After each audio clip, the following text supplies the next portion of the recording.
Bien, Bea, muchas gracias por esta información. Estamos a 4 minutos de las 9 de la mañana.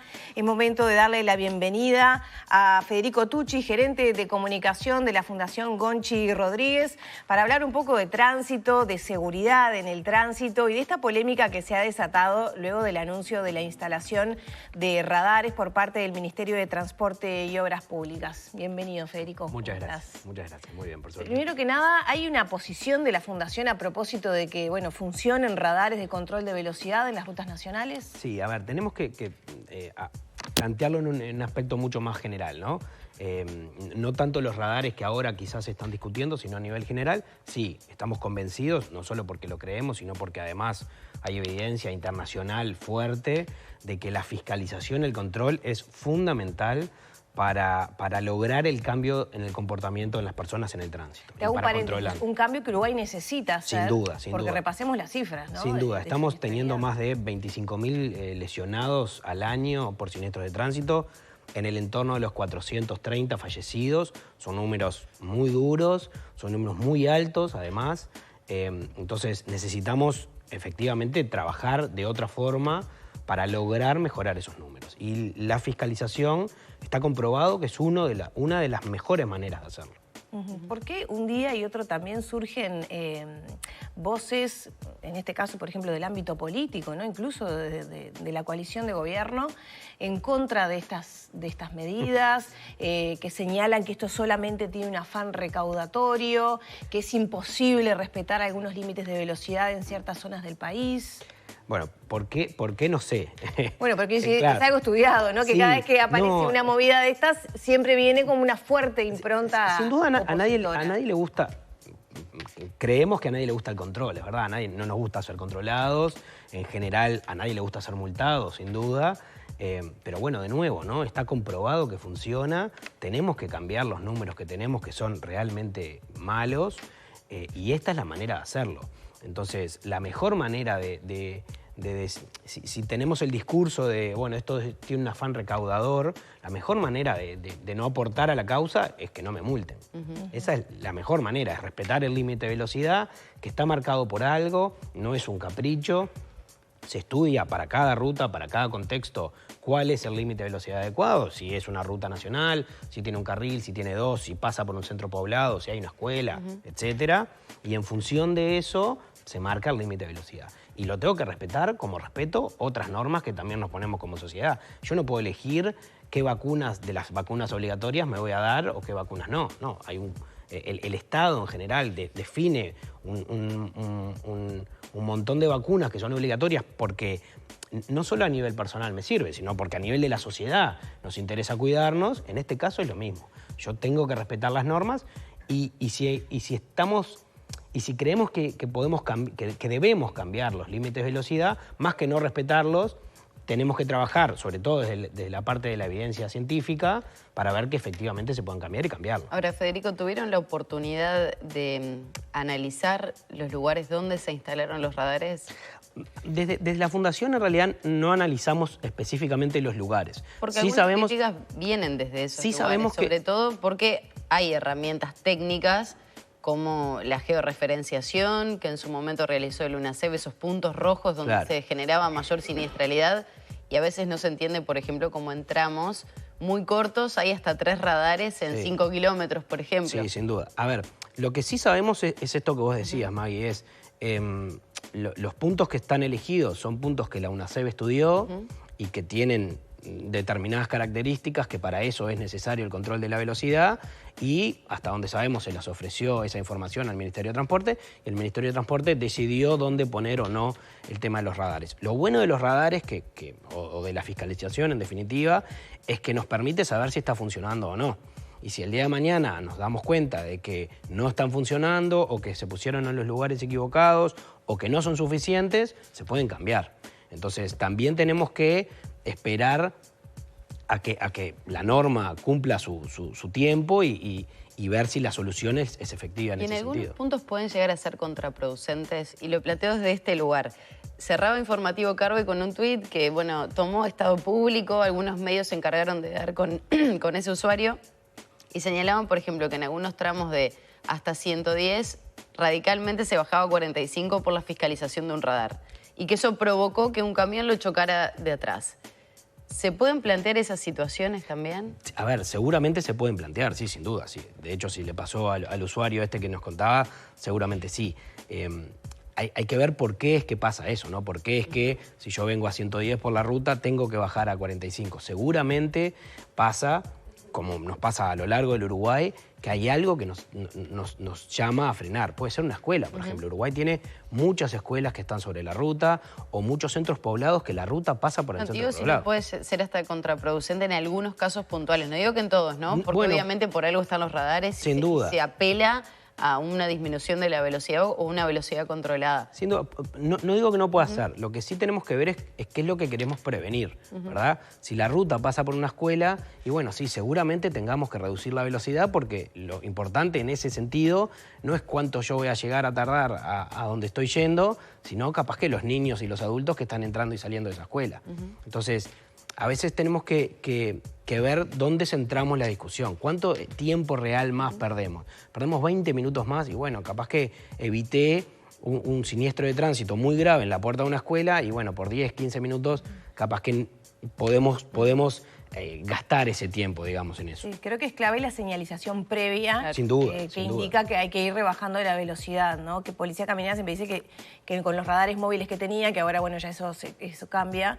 Ahí hacía esa advertencia. Hay advertencias con los metros suficientes para que a la velocidad promedio que deberían venir los vehículos les dé para frenar. Hay que entender también que los radares son una herramienta. Nosotros creemos, basados en evidencia, que es una herramienta muy buena, pero no es la única, no es la que va a traer la solución, ¿verdad? No es que pasado mañana vamos a tener 0 fallecidos o 0 lesionados porque pusimos unos radares, pero es una herramienta y es una herramienta útil, que tiene que complementarse con otra. También tiene que existir la fiscalización personal, porque el radar controla ciertas cosas y ciertas cosas no. Obviamente no me controla la documentación o no me controla si tengo alcohol en sangre, por ejemplo, o el uso del cinturón, por decir algunas cosas que el radar no controla.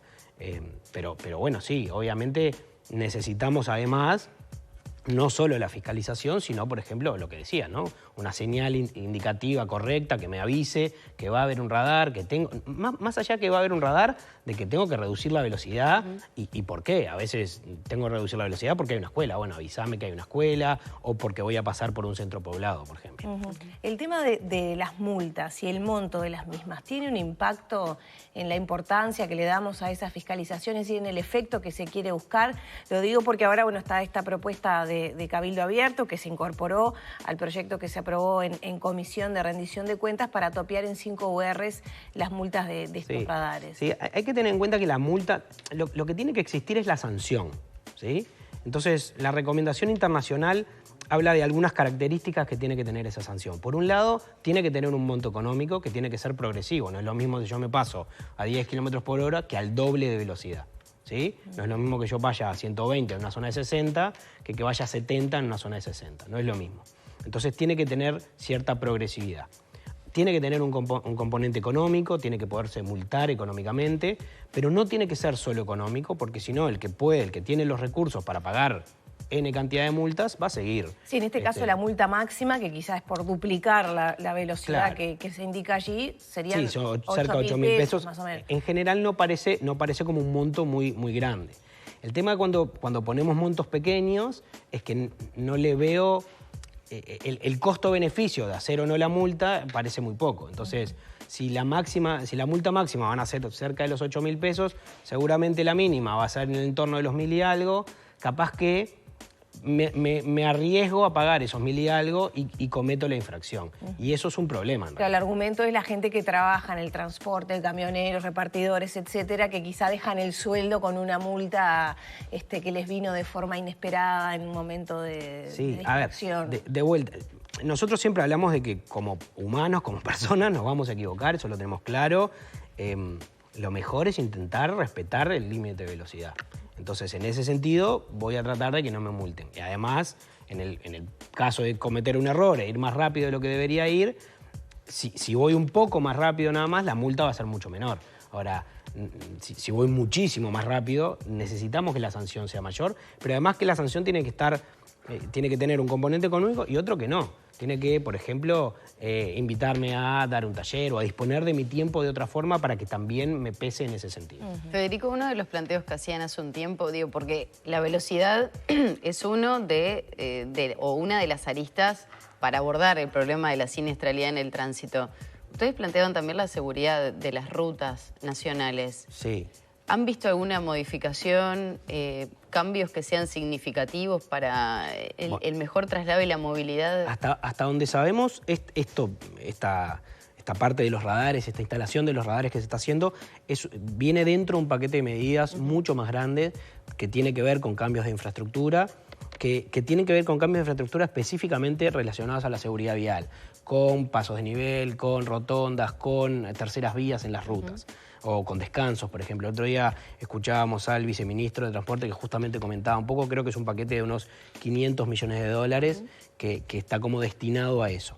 En ese sentido, sí, Uruguay todavía tiene un debe importante en materia de infraestructura porque la velocidad es el principal factor de riesgo a la hora de los siniestros de tránsito, pero obviamente no puedo atacar solo la velocidad, tengo que trabajar otros componentes que están vinculados a la seguridad vial. Sin duda la infraestructura, sin duda tener vehículos seguros, seguimos con vehículos inseguros en Uruguay, sin duda personas seguras. Las personas tienen que saber las normas de tránsito y cómo comportarse en el tránsito y además cumplirlas, las dos cosas.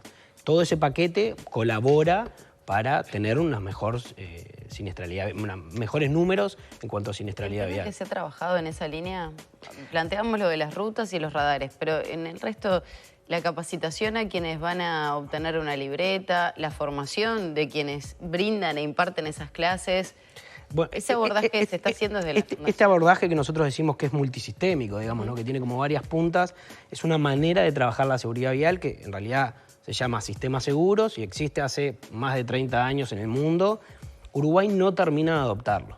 Tiene como algunas instancias separadas, pero no termina de adoptar el paquete completo, digamos, de medida, de sentarse todos los actores, porque cuando hablamos de eso decimos que hay muchos responsables. Sin duda los usuarios somos responsables, pero también el que pone las velocidades, la autoridad, el que desarrolla la vía, el que fabrica los autos, hay muchos más involucrados. Eso todavía en Uruguay no se da, no trabajamos con una perspectiva de sistemas seguros y lamentablemente los únicos países que están teniendo buenos números en cuanto a siniestralidad vial, buenos números año a año, digamos, ¿no? Son los países que implementan este sistema y Uruguay debe definitivamente abordar esta manera de trabajar porque es la que está dando resultados. A propósito de la infraestructura, ¿las rotondas son funcionales a mejorar la seguridad? Alfaro de la UNACEB hace un tiempo aquí, cuestionaba un poco que a veces se abusaba de esa medida que obligaba a frenar de golpe a los vehículos y que 2x3 pasa que uno se sube, ¿no? a la rotonda. De vuelta, son herramientas, ¿sí? Como todo, si yo tengo una sola herramienta y la uso y abuso de la herramienta, seguramente va a cumplir algunos objetivos y algunos no. Si yo tengo un martillo en mi casa y lo uso para todo, para algunas cosas me va a servir, ahora para abrir el sachet de leche seguro que no. Las rotondas es lo mismo. Las rotondas tienen un componente importante en la seguridad vial porque reduce la velocidad, porque ordena un poco el tránsito. De hecho hay varios tipos de rotondas, incluso, no solamente cuando hablamos de rotonda pensamos que es el círculo, digamos, pero hay muchos tipos de rotondas. Lo que, como todo, no tenemos que terminar abusando de la herramienta porque si no complica a veces mucho más el tránsito y no me permite utilizar el otro set de herramientas que puedo tener. Las rotondas son buenas, pero bueno, como todo, no pueden ser solo rotondas o no pueden ser solo radares, ¿no? De vuelta, lo mismo. Entonces, tenemos que visualizar el panorama completo a la hora de trabajar en la seguridad vial. ¿Dónde está la mayor siniestralidad o costo de vidas humanas? ¿En rutas nacionales, que es más o menos lo que venimos hablando ahora, o en las ciudades? Porque ahí también tenemos eso del sistema seguro. Sí. Que... Bueno, actualmente en Uruguay más o menos está repartido en un 54% los fallecidos sean en rutas nacionales y un 46% en entornos urbanos. Eso cambió la tendencia, ¿no? Eso a veces cambia, claro, a veces se ajusta, ¿no? Como no tenemos números enormes, a veces algunas decenas de fallecidos te mueven un poco ese porcentaje, pero bueno, más o menos está repartido de esa forma. eso implica, sobre todo ha cambiado en los últimos tiempos también porque algunos departamentos, por ejemplo, Montevideo, por ejemplo, Canelones, Maldonado, han trabajado para controlar también el tránsito y específicamente la velocidad. De hecho, Montevideo tiene números muy buenos porque tiene un sistema de control de tránsito y control de velocidad a través de las cámaras que ha sido replicado en otros departamentos, y eso hace que a niveles urbanos bajen la cantidad de fallecidos, pero a nivel de las rutas se siga manteniendo. Entonces, tenemos que trabajar ahí mucho más, sin duda. ¿Cuánto bajó Montevideo las muertes en el tránsito desde que están...? Montevideo tiene hoy la mitad de la media nacional. Eso se mide en fallecidos cada 100.000 habitantes. Montevideo tiene, si yo mal no recuerdo, 6,6 y Uruguay tiene 12,2. Montevideo tiene números muy buenos. De hecho, la meta de Montevideo es seguir bajando ese número. Tiene números que para manejarlos en una idea, son números de algunos países europeos. Son números bastante buenos que se logran básicamente con la fiscalización y el control. Pero también tenemos otros departamentos que tienen capaz que 24 fallecidos cada 100.000 habitantes, como puede ser Cerro Largo, o 20 como puede tener Maldonado o Colonia, por ejemplo. Son números muy grandes, muy alarmantes, que necesitamos que las autoridades empiecen a trabajar de mejor forma para bajar, porque en definitiva esto implica costos humanos, ¿no? Vidas que se pierden o vidas que quedan trancadas o cercenadas porque tuvieron un siniestro de tránsito que no debería ser aceptable, que porque nos movemos nos vamos a morir. ¿Se redujo la fiscalización justamente presencial, la persona, el inspector de tránsito, el efectivo de policía caminera? Bueno, a veces porque también si uno analiza un poco los tipos de siniestros que se dan dentro de Montevideo, están involucradas muchas veces las motos, los delivery, las bicicletas, peatones. Sí, el pedido de la Fundación es que siempre hace falta más fiscalización. Fundamentalmente por eso, porque el sistema de cámaras tiene muchas ventajas y es tentador instalar cámaras, digamos, y después descansar, porque la cámara trabaja 24 horas, pero obviamente, de vuelta, solo trabaja en algunas cosas. De hecho, hace un par de semanas la Intendencia de Montevideo realizó algunos operativos en la Rambla y fiscalizó en la Rambla y terminó colocando... En Coimbra, ¿no? Sí, y creo que cerca de Parque Rodó también, y terminó efectuando como 600 multas y confiscando como 120 vehículos, de motos principalmente, y bueno, eso no lo puede hacer el radar. Entonces, tiene que ser una cosa complementaria, tiene que trabajarse de las dos formas, y bueno, sí, desde la Fundación creemos que en general falta más. No solo en Montevideo, sino en el resto del país, por supuesto. Ya tenemos que ir cerrando, Federico, pero me gustaría preguntarte sobre la libreta por puntos que no termina de salir. Sí. Bueno, ¿cuál es la visión? Y si se le ha pedido a la Fundación, por ejemplo, que haga algún aporte, bueno, para desde afuera quizá aunar criterios, porque ahí, bueno, siempre lo que pasa es que a las intendencias les cuesta un poco ponerse de acuerdo, ver quién recibe X multa, quién paga cierta formación. Se dice que es inviable la aplicación de eso en poblados pequeños, por ejemplo. Sí, lo que sabemos es lo mismo que en realidad sabe la población. Sabemos que se está tratando, sabemos que UNACEB lo está liderando y que el objetivo de UNACEB es tenerla pronta y ya funcionando antes de que termine el año. Lamentablemente, a veces vemos que es un discurso que se sigue manteniendo, ¿no? Es como que todos los años volvemos a hablar por la libreta por puntos. La libreta por puntos es muy buena, permite un montón de lograr ciertos objetivos. Por ejemplo, esto que decíamos, de a veces sancionar económicamente y con otras formas. Sin duda es una buena herramienta, esperemos que la podamos implementar y utilizar rápidamente porque se nos va la vida, se nos está muriendo la gente y tenemos que cambiar la forma de trabajar. Entonces es importante entender que las autoridades tienen que ponerse la camiseta de alguna forma y empezar a trabajar para que estos números cambien. Muchas gracias por estos minutos, Federico. Por favor, muchas gracias. Estábamos conversando con Federico Tucci, integrante de la Fundación Gonchi Rodríguez, a propósito de la seguridad vial y de esta novedad de la instalación de radares de fiscalización en rutas nacionales. Ya son las 9:15 de la mañana.